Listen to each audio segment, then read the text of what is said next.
आपल्या घरी केव्हा ना केव्हा रात्रीचा भात शिल्लक राहतो आणि तो वाया जाऊ नये किंवा दुसरा काही पर्याय नसतो म्हणून आपण तो फोडणीला घालतो.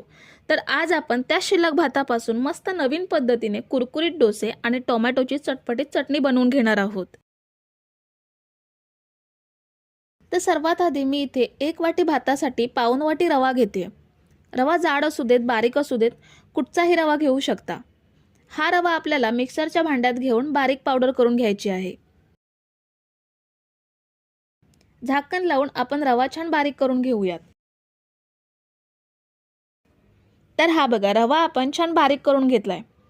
ह्या पद्धतीने जाडसर पावडर तयार झाली आहे. आता ह्याच वाटीने पाऊण वाटी एवढं दही घेऊयात. सगळं साहित्य आपण ह्या एकाच वाटीने मोजून घेणार आहोत, म्हणजे मोजमाप योग्य असलं की डोसा सुद्धा खूप छान बनतो. आता आपण त्याच सेम वाटीने 1 वाटी भात घेऊयात. कुठच्याही तांदळाचा भात असू देत, आपण आज जी ट्रिक वापरणार आहोत त्यामुळे आपले डोसे केव्हाही बिघडणार नाहीत. आता आपण 1 वाटी पाणी घेऊयात आणि झाकण लावून ह्याची मस्त अशी प्युरी बनवून घेऊयात. ही बघा, खूप छान प्युरी तयार झाली आहे. भाताचे गट्टे सुद्धा राहिले नाहीयेत. छान सगळं बारीक वाटलं गेलंय. आता आपण ही प्युरी एका भांड्यात काढून घेऊयात. आता मिक्सरच्या भांड्यात अर्धी वाटी एवढं पाणी घेऊन भांड्याला लागलेलं सगळं मिश्रण काढून घेऊयात. पुन्हा सगळं छान एकजीव करून घ्यायचं आहे. आपल्याला रवा छान भिजवून घ्यायचा आहे. त्यासाठी भांड्यावर झाकण ठेवून 15 ते 20 मिनिटे रवा छान भिजवून घेऊयात. म्हणजे डोसा खाताना करकरीत लागणार नाही, पचायला सुद्धा हलका होईल. रवा भिजेपर्यंत आपण टोमॅटोची चटपटीत चटणी बनवून घेऊयात. त्यासाठी पॅनमध्ये 2 चमचे तेल घेऊयात आणि ह्यामध्ये 1 चमचा चणा डाळ घेऊयात आणि 1 चमचा उडीद डाळ घेऊयात. दोन्ही डाळी मीडियम गॅसवरती फ्राय करून घ्यायच्या आहेत. साधारण रंग बदलला, भाजत आल्या की 4 लाल सुक्या मिरच्या घ्यायच्या. ह्या मी काश्मीरी मिरच्या घेतल्यात. ह्या सुद्धा साधारण अर्धा मिनिट एवढं तेलात परतून घ्यायच्या आहेत. आता ह्यामध्ये 1 कांदा कापून घेतलाय, तो घेऊयात.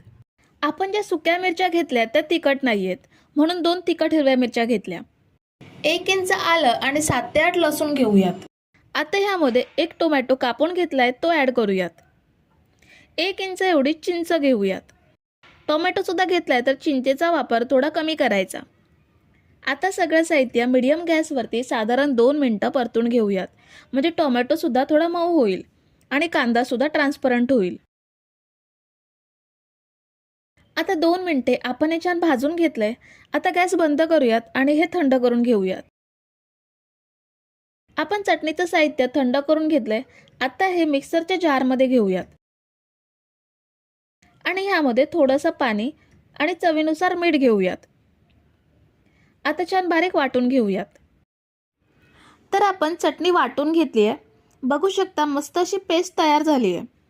आता ही एका भांड्यात काढून घेऊयात. मिक्सरच्या भांड्यात थोडंसं पाणी घालून भांड्याला लागलेली चटणी सुद्धा काढून घेऊयात आणि हे छान मिक्स करूयात.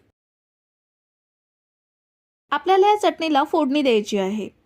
त्यासाठी गॅसवरती पॅन ठेवलाय. त्यामध्ये 1 चमचा तेल घेऊयात.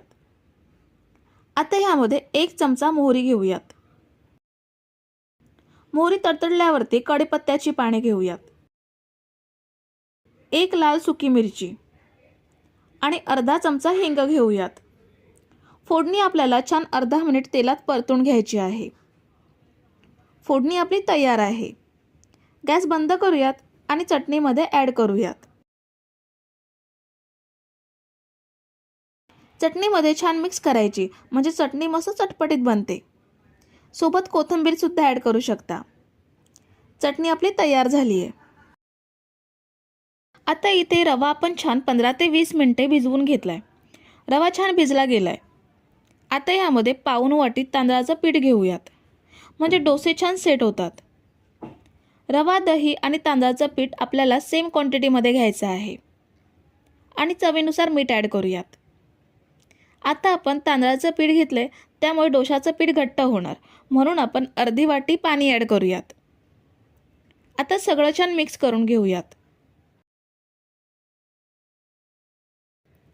आपण सगळं साहित्य मिक्स केलंय, पण आपण 7 ते 8 तास भिजवून पीठ फर्मंट न करता इन्स्टंट डोसे बनवतोय, म्हणून ह्यामध्ये अगदी पाव चमचा एवढा खायचा सोडा ॲड करायचा किंवा इनोचं 1 पॅकेट ॲड करू शकता.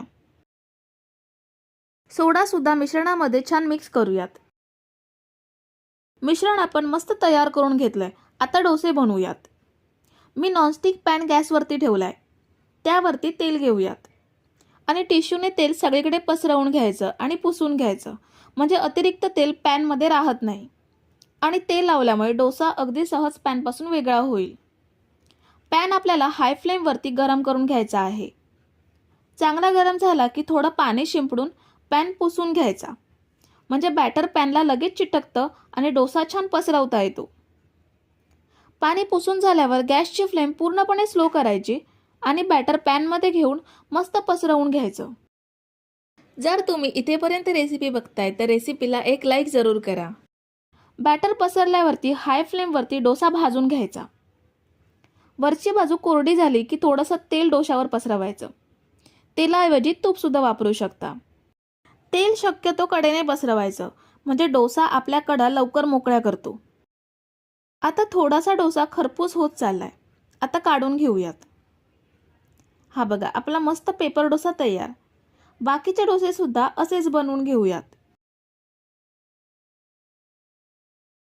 तर हे बघा, आपण मस्त असे शिल्लक भातापासून डोसे तयार करून घेतलेत. चटणी सुद्धा अगदी मस्त चटपटीत बनवून घेतली आहे.